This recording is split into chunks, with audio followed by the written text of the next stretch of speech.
Il-Kummissarju Ewropew għat-Trasport faħret ħafna l-pjan u l-istrateġija trasport ta' Malta.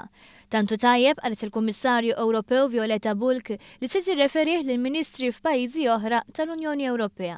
L-Istrateġija Nazzjonali għat-Trasport 2050 u l-Pjan Komprensiv għat-Trasport 2025 tlessit fl-aħħar xhur u l-Kummissarju Bulc ferħet il-Ministru Joe Mizzi għax-xogħol daqstant komprensiv li jaħseb fit-tul għandu viżjoni ċara u madankollu jista' jitwettaq.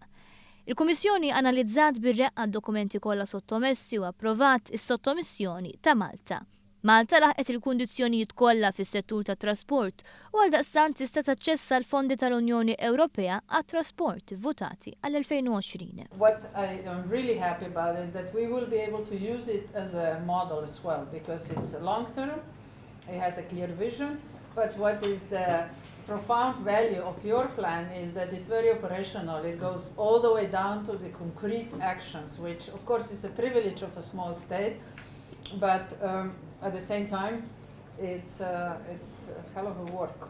It's enormous energy put into this. Il-Ministru qal li l-Master Plan u l-Istrateġija jfasslu l-pjan fit-tul għal pajjiżna u pjan investiment ta' xar snin għall iżvilupp ta' trasport f'Malta.